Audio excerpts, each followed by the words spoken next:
Now, on this program, we've spoken quite a bit about the president's controversial and even sometimes unqualified picks for certain agencies. Now, there are questions when it comes to some federal judge appointments, and it's not just me raising questions here. Republican Senator Chuck Grassley, he heads the Judiciary Committee. He's urging the president to retract two of his picks. I mean, highly unusual. In fact, I can't even remember the last time this has happened when it comes from someone from your own party to their president. One of them withdrew himself from consideration just a couple hours ago. That's Brett Talley. Now, he's only 36. He's never tried a case. Plus, he failed to disclose that his wife works in the White House counsel's office. American Bar Association rated him unqualified, so Talley is out. But it makes you wonder why he was even picked in the first place. But this man, Jeff Mateer, he's still in the mix. Now, the president, he picked him for the Texas bench, and he's got quite a history. Here are some of his greatest hits from the assistant AG of Texas. He said, same-sex marriage would lead to polygamy and bestiality. He supports gay conversion therapy.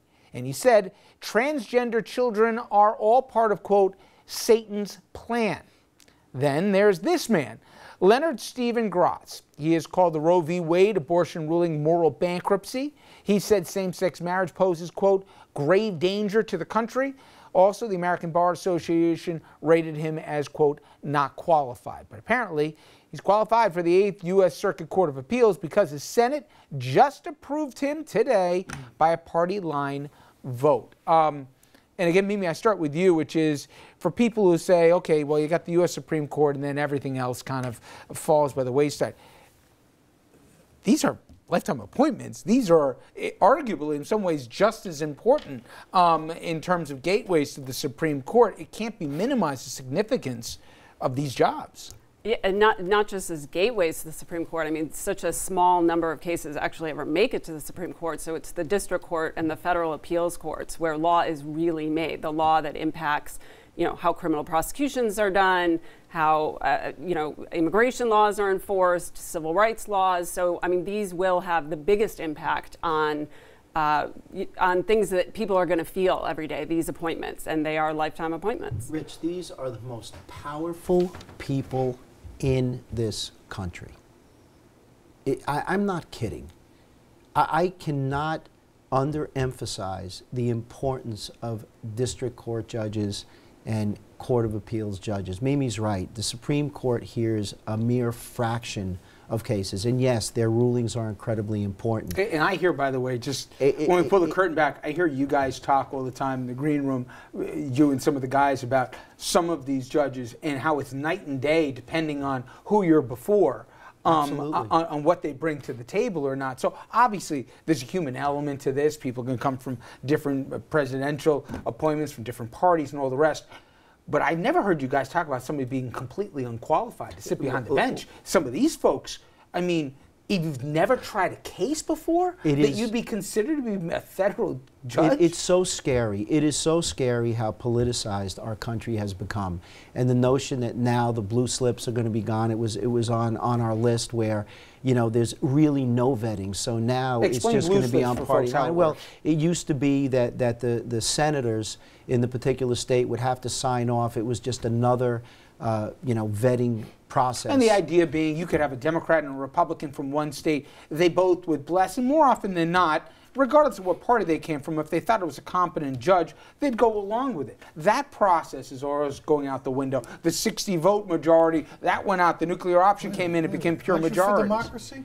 Was you telling me that an individual senator, one of 100, should be able to block a vote on an appointment? No, but that's again, good? If you take that on a literal sense, yes, but from a practical sense, that almost never happened. Well, no, but it created a discussion. It created a discussion that was put out there, and so people, you know, could listen to it. The notion that we're now going to get judges who are just approved because we have a couple more Republicans and Democrats who don't care about their qualifications is... The reason this subject came up in part was you have a Republican, very conservative Republican, Chuck Grassley, who heads of the Judiciary Committee, who said back to sender. He told the president, you can't put these people, as right-wing as they are, you can't put these people on the bench because they're not qualified. Not across the board. There was a few, as we mentioned, one that went through today that I don't think merits the robe. Don't be surprised by Republicans showing a distance between themselves and Trump right now. The ship is listing. But this reticence has been happening for months, but yes. Not enough distance to reject this guy.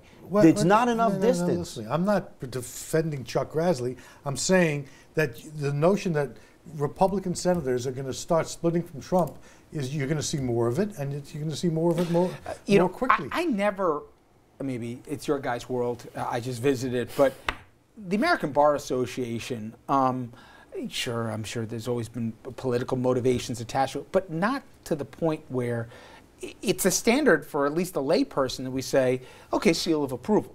Right. When the ABA says not qualified, you would think there'd be a minimum threshold given the significance of the job. It's not like appointing an ambassador to Bora Bora or something. Okay, we're talking about, like that job. You're right, well, not a bad gig. But to me, this is a lifetime appointment. You would think there's a minimum threshold. Look, Judge Scalia, I didn't agree with a lot of the rulings, but he was a brilliant jurist, right? And you can say that about just about everybody on the bench. My point is, it seems like we're getting into a new territory here.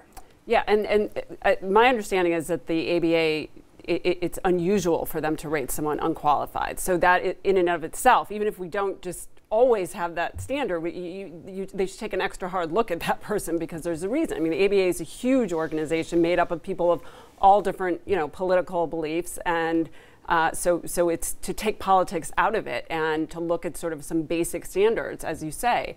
And I agree. I mean, a federal judge, I've been in front of judges that I agree with, I disagree with their rulings. They're appointed by a Republican or a Democrat. But, I won't say never, but almost all of them, I respected them as individuals and their thought process and how they got there. To take that sort of standard out of it is, it's sad. Again, look at history. I give you Harold Carswell and Clement Haynsworth, two appointments made by Richard Nixon. You show off. Go ahead. Yeah. You made those up. No, I didn't. One of whom, Carswell, was rated as unqualified, and the Senate turned him down eventually. The issue isn't just the appointment process. The issue is the ratification and the nomination and confirmation process, which is also sort of in the slipping down. But we may have hit bottom here. I'm of the view that Republican senators who want to get reelected, even in relatively safe states, are going to have to show a little bit of distance, and it's going to appear in the confirmation process. And I'll bring this full circle to the top of the show when we talk about Judge Moore, and in part where he became nationally renowned was he wouldn't recognize federal law, and he was removed from the bench not once but twice for that. You have judges now that are slated for confirmation who think that gay marriage or even recognizing homosexuals as equal citizens isn't something they can agree with, and somehow that in this new world can reach the threshold. Anyway, coming up next, corruption trial Joe Percoco. It starts in federal court next month. Top Cuomo aide and close to the Cuomo family. Is the governor sweating it out? Does he have reason to be? We'll talk about that after this.